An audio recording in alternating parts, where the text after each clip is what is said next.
Point of order. Way ka noqdeen inay doodaan mudanayaashii hore hadal qoraalkoodii doodoodiina waa laydin qeybiyey waxaan jeclay halkan hadda xogkii ka soo jeedino hadal qoraalkii halkan ka dhacay aqlabiyadda mudanayaashu waxay soo jeediyeen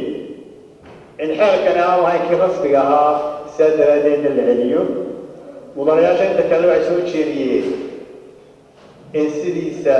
lagu sii daayo dokumentiyaasha la keenay horta marka ugu horeysa waxaan inoo keenay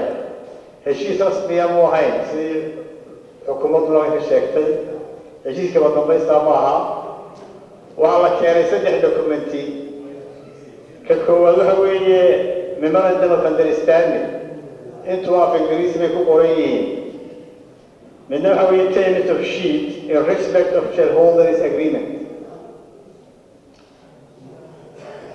كصدق هذا هو term sheet in respect of concession agreement. صدق هذا الدوكومنتية اللي كاني ما هذا الدوكومنتية بدبيه رسمي جاها وهذا كم وقتا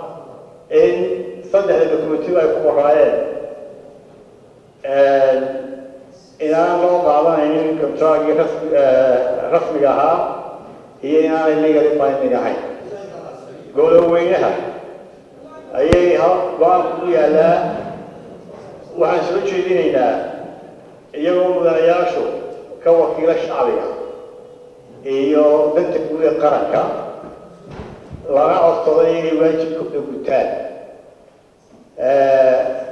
وعن سوتش ديننا إن عدل جديو عد كاسمه نغاية كرو sida qalabka soo jeedisay in heshiiskan oo ahayn kii rasmiga ahaa lagu celiyo xukuumadda qodobka labaad la oday waxa weeye in lagu ansixiyo dokumentiyadaas sidii lagu keenay marka mudanayaasha qaba in heshiiska lagu celiyo xukuumadda oo aan ahayn kii rasmiga ahaa gacanta taagay mudanayaasha qaba إنه وعين كي رسمي جاها مذي هي لو عليه حكومة جعنتا هتالي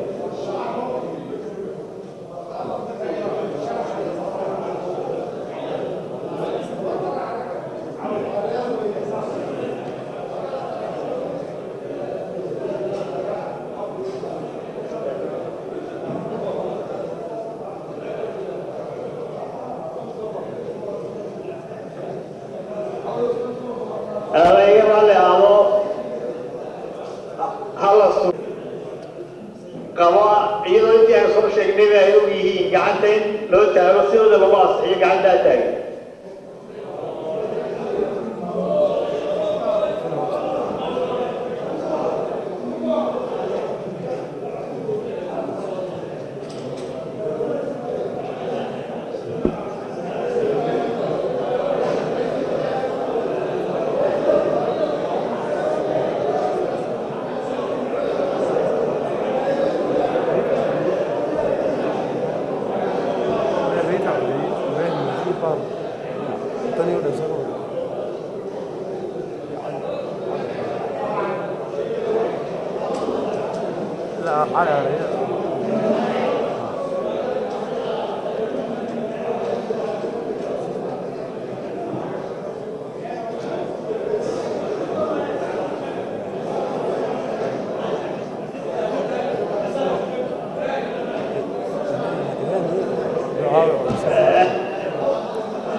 maadaama faa'iida ay qarankan ugu jirto oo shaqo badan laga helayo berberana dhismaheeda iyo dhaqaalaheeda iyo dhinac walba ay kor u qaadayo sababaan markaa ugu diidanaba oo aan ugu codayn weyneenaba maba jirtaba waayo wixii dalkan faa'iida ugu jirto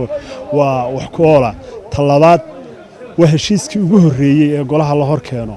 maadaama golahan yahay golihii wakiilada ee shacabka metelayay xaq baan u leenahay inaan waajibkayaga dastuuriga ka gudanno taasna waan dhamaynay maanta waana si fiican waxa weeye inta qof ee shaqo ka helaysa markaad qiimaysid evaluation inta qof ee shaqo ka helaysa shirkadan oo shirkad international oo caalami oo la aqoonsan yahay oo shirkado kale oo international ku soo hiran karaan oo muuqeeda iyo muuqaalkeeda iyo dadnimadeedana ay aad u fiican tahay meelo badan ka soo shaqeysay sidii shalay laga dhawaajinayo dalal badan oo ajnabiyana ka soo shaqeysay sababahaas aanu qiimaynay marka sidaas aanu ku ansixinay waxa weeye waana xeer muhiima dalka iyo dalkana faa'iido ugu jirto maadaama faa'iido ugu jirtana sabab looga qayriyana ma jirto anigu waxaan xusuustaa 1960 marka taariikhda dib loo raaco markii aynu Soomaali weyn ku biirinay wax yar oo lacab saqiira oo baa jiray oo la yiri waxa la inaga kar waayo warqad cadayna ma haysataan wuxuu kala qorta maalintaas waxay ahayd haddii warqad yar hal beeber kaliya ay Soomaaliland ay qoran lahayd oo inay Soomaaliland iyo ay laba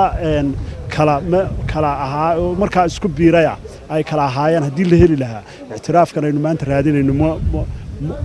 muran ma galeen kamana warwarsanayn laakiin mar walba wax walba in jiq ku sii loo isticmaalo aad baan uga xumahay waana soo dhaweynayaa waana mahadsantihiin thank you very much